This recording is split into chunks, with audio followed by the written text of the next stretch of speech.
I am always interested in new and different ways of teaching composing, especially ways that we can teach young beginners to compose, which is why I was so excited to see Christopher Oil's presentation on the NCKP program. NCKP is the National Conference of Keyboard Pedagogy, and this year it was conducted online, and I was attending, and we had a booth for vibrant music there. And I caught Christopher's presentation and I happened to get him into our booth so that we could have a quick chat. We recorded it so that I could share with you a little follow up conversation we had about teaching composition to young beginners, and in particular, the way that Christopher likes to teach composition based on writing stories and drawing pictures. It's a wonderful, wonderful concept in his studio. So, I hope you enjoy this conversation. If you want to find out more about Christopher, you can find him at oilpianouniverse.com. And that's oil with two L's. There will, of course, be a link underneath in the description for this video, but it's oil, O-I-L-L, pianouniverse.com. Now let's dive into the interview. You spoke at NCKP about teaching young beginners to compose, and I was wondering if you could tell us where the idea for the session came from. Like, is it something you've been experimenting with in your studio? Yeah. So I have been, well, I am a composer and I've been composing for a long, long time, but I never really gave a lot of thought to the process of composing until I started teaching. And then when I started teaching and I found that a lot of my students were interested in composing too, I just didn't know what I was doing. I didn't know what I was doing at first, and so I was scrambling all over the place. It seemed very illogical the way that I was presenting the material to my students and getting them to compose. And there were a lot of failures with my students. A lot of them never finished pieces, and or the pieces came out sounding kind of strange. And so with all of my students, not just young beginners, I developed this process. It's a 5-step process that gets students from the beginning to the end of their compositions, more or less. It's a very loose process. It's very flexible is the word I was looking for, Yeah. and so it gets them generally from the beginning to end in a semi-organized way. And then I, with my young beginners, I just found that it was the even more effective and more um, it was just really fun with my young beginners and quick. And so I thought it would be really fun. I know a lot of teachers teach young beginners, and so I thought it would be a popular thing to talk about. And so I guess that's where the idea came from. Yeah. And yeah, and there's something really special about young beginners, teaching young beginners to compose with uh, so it's at that level it's for me it's a little more fun because it's a little bit more about the storytelling than just all of the nitty gritty details, and it's also exciting and new for them. Yeah. Yeah, and your story-based approach is so fitting for that age, so that's great. I love what you said there about not really thinking about how you did it until you had to teach it. I think that's true of a lot of things that teachers get straight away. Like if people are naturally good at rhythm or they don't even remember learning to read notes because it just came so easily to them, that's when you have to teach it and you realize, "Oh my gosh, I don't really understand this process at all from that perspective." Yeah. Yeah, there's that a lot of I know a lot of performers too, not just with composing. I know a lot of performers that have the same thought, just not with composing, but just with performing in general, with playing in general. It's how do I wait? How do I move my wrist? I don't know. Yeah. Did I? How do I play a note? Do I put my finger down like this, or do I put my whole arm way? I don't know. I never really thought about it. Yeah, So yeah, so the same true. applies to technique and theory and all that. Yeah. Absolutely. So, at the start of your composing process, which I loved walking through, and I loved the way you did it as a workshop where you were interacting with the teachers, at the start of it, you had the teachers pretending to be students coming up with a topic to talk about Hmm. and to compose about. What do you do? Do you ever have a student who just says, I don't know, I don't know, Yeah. to that Yes. question? What's it A going to lot be of about? times. So, what A do you lot do of then? times. So, and I had to, because nor okay. So, disclaimer: I've given this presentation before, and usually this presentation is a 60-minute presentation, and and I had to condense it down to, I think, like 18 minutes or something. I might have gone a little overtime, so we'll say 20 minutes. Yeah. And so I do actually address that normally, and what I would typically say to that is, uh, I guess, well, there's a few bullet points that I would say that address that, but I think the one that kind of addresses it most directly is that you have to give them choices, and in that case, and so if you don't give them choices, then they can. Well, I would first leave it open ended because it's more fun that way. But then if they say I don't know, then giving them two options is much easier. So if you say, do you want to write about a unicorn, or do you want to write about your your pet Roscoe? Yeah. And they'll be like, oh, I really love my pet Roscoe, so I'll write about my pet Roscoe. And so it's much easier for them to do that than to just think about the universe and Yeah. everything that it has to offer. And they will be Although, thinking about the universe. You're absolutely right. yeah, the other side of that too is I've had some students that if you don't give them choices, I've had some students who just don't stop talking if you don't Yeah. give them a choice. So you could have the flip end of that script too. Right. Or they get completely torn. Some students have not developed that whole decision making skill, Hmm. muscle yet. And so they'll just come up with 10 different ideas and they want to do all of them and they won't know which one is best. Right, exactly. Yeah. So, hmm That so can be tough. I wonder if there was anything else that if you that addressed that concept. So then, yeah, no, and I guess also somewhat along the same lines. Uh, sometimes you just gotta make a choice for them if you notice it's taking too long. Something also with my young beginners I find is that, like I just said, it can take some time to do things, and sometimes you just have to move on. Yeah. And so you're going to write many, many, many more compositions with them, hopefully.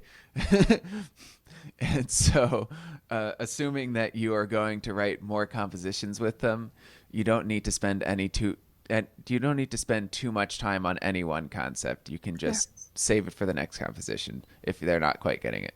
Absolutely. Just make the call and move on. Yeah, exactly. Do you ever have a student who, okay, let's say you decide you're going to write about bananas.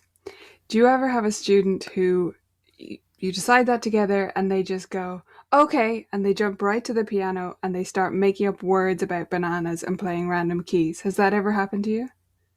Yeah. Yeah. So, what I, do you do without I've heard it discouraging all. them from their beautiful lyrics, which might just be, kind of random words? What do you do to hone it in and say, no, we have a process here that we're going through? Well, if it's a student that I know if it's a student that I know that is very prone to getting severely off topic, I will I kind of bargain with them a lot. Okay. And so I'll say, "Hey, that's a really good idea. Hold that thought. We'll come back to it later." And let's in the meantime, let's do that. Or I should, well, if we're going back to the bargaining idea, I'll say, "Hey, let's try this idea, and if we do my idea, we'll do your idea next." So they like this sort of like, okay, as long as I get what I want, then you can do what you want. And so uh, with these young beginners, I find it very helpful to treat the composing process a little bit more like a collaboration Mm. rather than um, rather than so much like, hey, I've got all of my fingers in there and I'm controlling every little aspect of it. And so that's the I guess what I normally would do. But if it's a student that is just like really excited and you know that they're going somewhere with it. So I have a couple of young students that, some of them are really good. They're really Mm. they they like, they focus pretty nicely. They know that there's a point. But then I also have some off the wall students, young students. But the ones that are a little bit more focused, I do let them wander a little bit because, like I said earlier, this 5-step process, it generally gets them from beginning to end, but it's not like a set in stone process. The steps can be out of order.